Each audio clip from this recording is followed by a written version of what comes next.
Bonjour et bienvenue aujourd'hui à la découverte d'un concept car un peu spécial puisqu'il est signé Dacia et que chez Dacia il n'y en a pas souvent.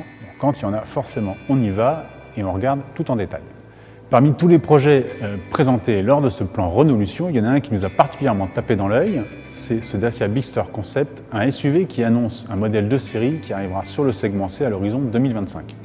Petit rappel, le segment C, si vous ne le savez pas mais vous allez le savoir, c'est le segment star des crossovers, 3008, Volkswagen Tiguan, etc., etc. Et il en manquait un chez Dacia, et ce sera donc chose faite avec ce concept qui annonce à 90%, nous a dit le designer, le modèle qui arrivera en série. Long de 4,60 m, le Bigster est donc 25 cm plus long que le Duster. Et c'est vrai que ce grand frère en impose, à commencer par son imposant capot très horizontal et nervuré, mais aussi sa face avant massive avec cette calandre qui fait toute la largeur et cette nouvelle signature lumineuse qui est une extrapolation de ce qu'on avait déjà vu sur Sandero et sur Spring, avec ici ce petit phare en Y. Alors, pour finir sur l'avant, on remarque ici le lettrage Dacia éclairé. Alors, je ne pense pas que sur le modèle de série ce sera conservé, mais on sait déjà que sur Sandero, on a cet élément en sérigraphie sur le phare, et c'est plutôt élégant, même sur des modèles dits low cost. Donc, on peut parier que ce sera encore sur le modèle de série à venir.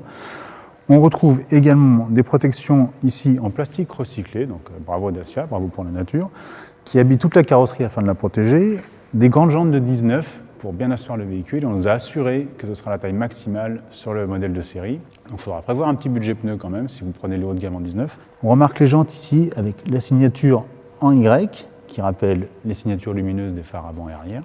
Petit rappel du Duster, ici ce petit sabot qui habille l'aile et qu'on trouve déjà sur le SUV bien connu de la maison.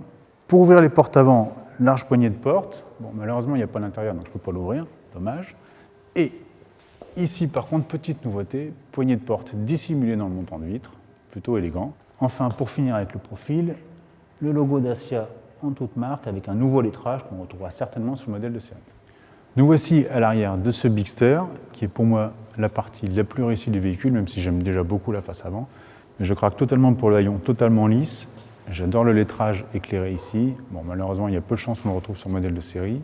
Bonne idée aussi, la lunette arrière qui est vraiment très large, ce qui pourrait augurer d'une bonne visibilité à voir. Un bon point aussi pour l'épais pare-choc, parce que pour les citadins, c'est quand même bien d'avoir une carrosserie totalement protégée. Et puis enfin, le petit souci du détail, alors moi j'adore totalement, c'est le petit décroché de l'aile ici avec le feu qui me fait penser à quelques Volvo, et c'est un compliment. Si on a pu faire le tour complet de ce Bigster, habitacle excepté malheureusement, on n'en sait pas beaucoup en revanche sur la fiche technique. Ce qu'on sait, c'est qu'il est basé sur la plateforme CMFB de l'Alliance Renault, plateforme que l'on retrouve également pour Clio et Captur. Donc on peut imaginer, et connaissant Dacia, que ce Bigster qui arrivera, je vous le rappelle, en concession à l'horizon 2025, profitera de motorisation GPL, qui est une des spécialités de la marque, mais aussi de motorisation hybride. Alors est-ce qu'elles seront hybrides rechargeables? À voir. On sait que ce type de mécanique est compatible avec la plateforme. En revanche, en termes de coût, est-ce que Dacia pourra le passer et en tout cas faire passer le coût au client? À voir. On verra ça donc en 2025. Alors sur autoplus.fr, on vous dit tout. Ma collègue préférée, Agnès Lasbar, était à côté en train de faire une vidéo autour de la nouvelle R5. Le lien sera à suivre quelque part ici. Et du coup, je vais en profiter. Je vais lui demander ses premières impressions sur ce Dacia Bigster. Donc Agnès, si tu veux venir me rejoindre. C'était pas du tout prévu, ce truc-là. Tu me pièges un peu, là. Bah ouais, ok. allez. Bon, eh ben allons-y, alors. Allons-y, merci.